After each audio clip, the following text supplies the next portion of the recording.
Elder, Elder Crawford. Amen. I'm on? Mm-hmm. Okay. We are going to discuss today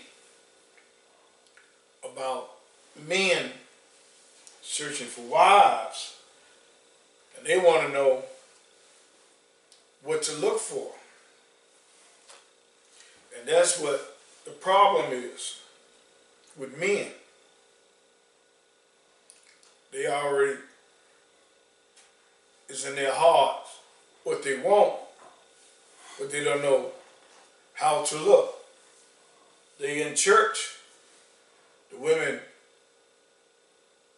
are so-called living saved as they think, but they are looking, and the question shouldn't be what to look for.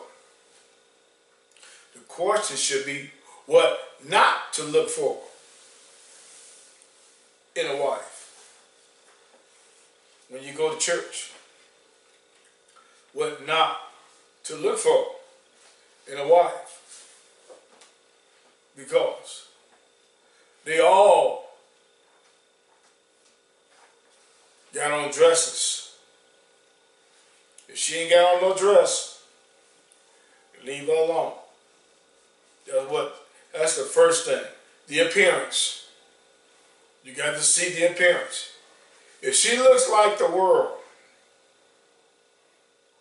if she in church with a dress on, with the pants on, all this makeup, and she called herself in the pulpit with pants on, you don't want that one. If she in the pulpit with a dress on,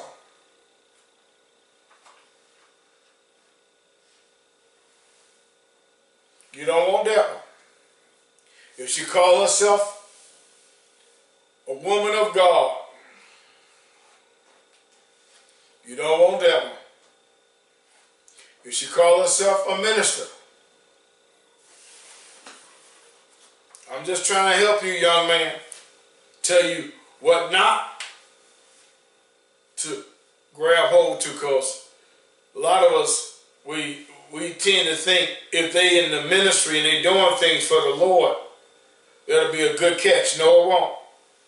Nope. I'm letting you know. Now, if you get them, that's your business. It's your business. So when you marry her, or you go and do what you do with her, and you find out that ain't it, the bishop told you. I'm telling you what not to get. I ain't telling you what to get. I'm telling you what not to get.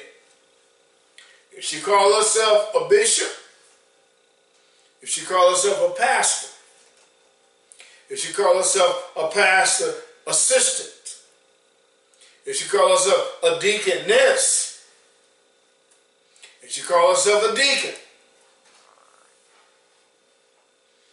if she call herself an evangelist, I'm only telling you what not to get. Don't get them. I'm not telling you what to get. I'm telling you what you don't want.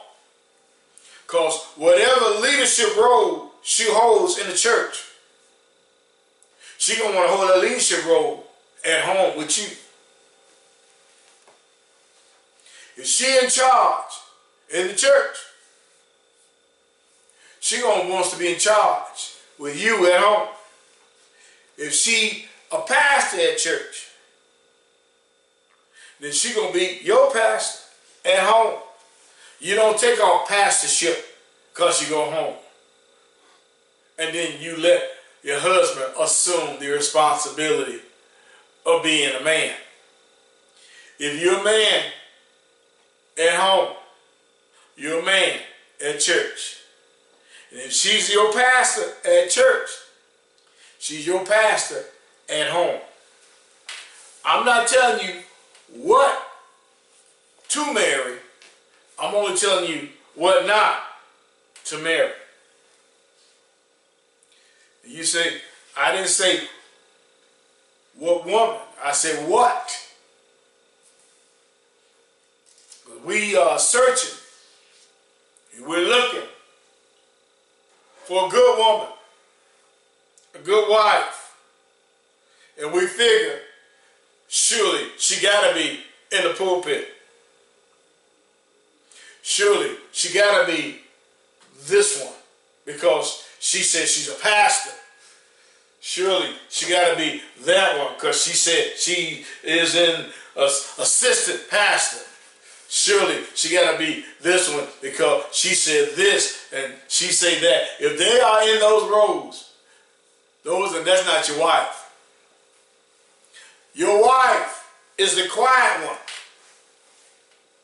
Your wife is that one that's sitting down, getting taught by the men how to be discreet, or getting taught by the elderly women on how to conduct herself and how to be a wife. That's the one you want.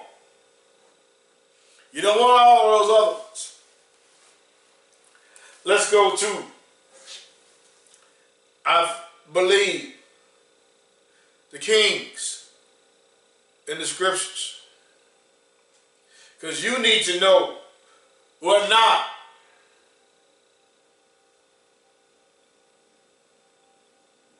What not to marry.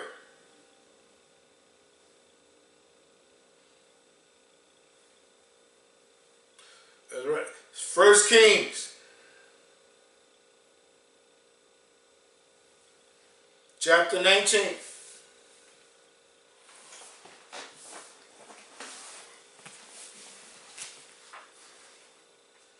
First Kings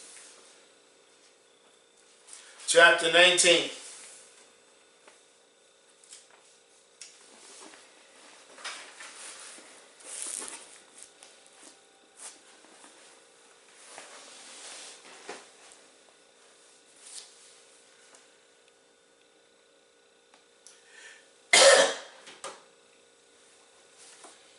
If you got it, let's read.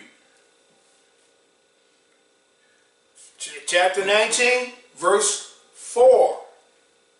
But he himself went a day's journey into the wilderness, and came and sat down under the juniper tree.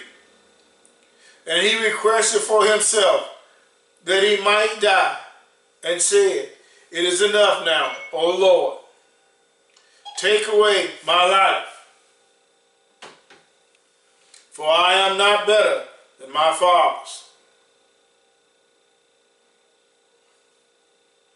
Then he lay down and slept under the juniper tree. Behold, an angel touched him and said unto him, Arise and eat. And he looked, and behold, there was a cake baking on the coals, and a crust of water at his head. And he did eat and drink, and laid him down again. And the angel of the Lord came again the second time, and touched him, and said, Arise and eat, because the journey is too great for thee.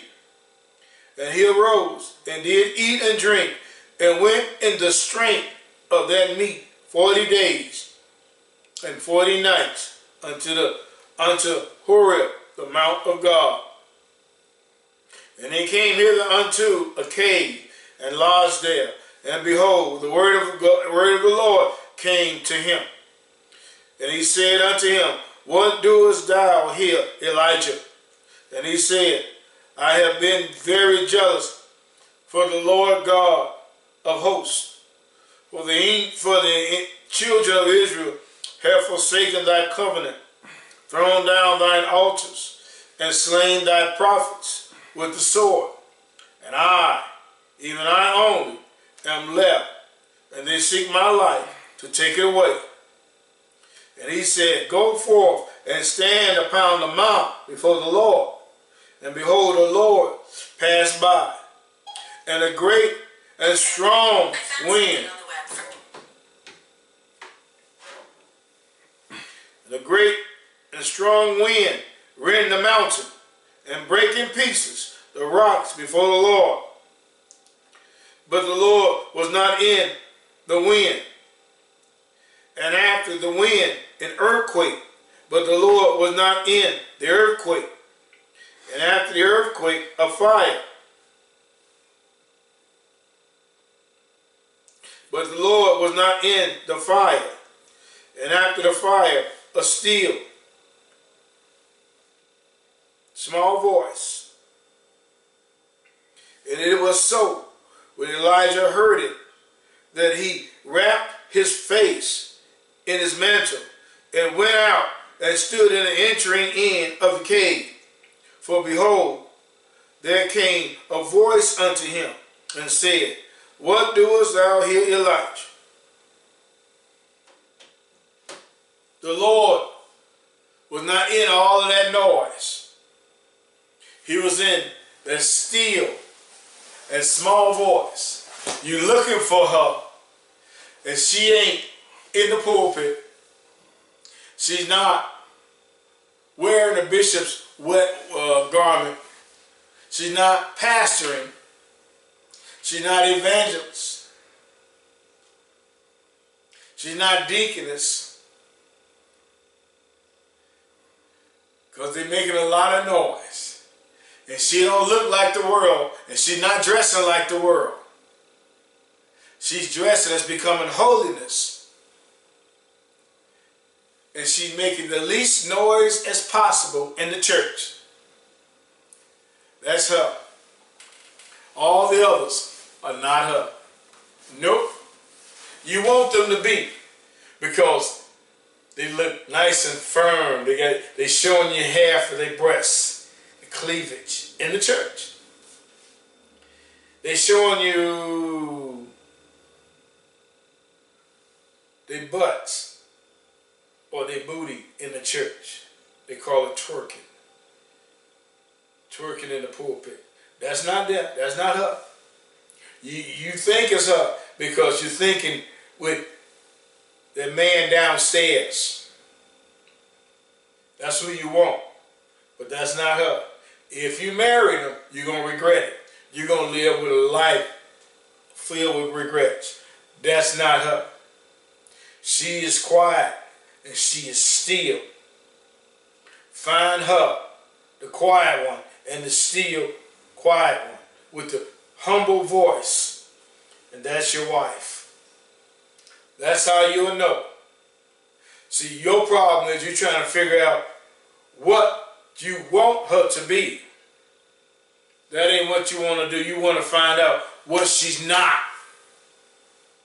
And that's your clue in finding a wife in what she's not doing. Because if she's doing those things, that's not her. See, all of that noise, Elijah was looking. He said, God got to be in that earthquake. And he got to, nope, that's not God. And he said, well, okay, well, he got to be in that thunder. Nope, he's not in that thunder. Well, he got to be over here where the rocks is making a lot of noise. No, he's not in that noise. Well, he's got to be in this and that. And then a still small voice went by him. And when he heard the voice, he knew that's God. He knew that's God. So he wrapped himself. Because God is great. When you come before a king, you prepare yourself. And nope. She's not your queen. If you get one that says she's your queen,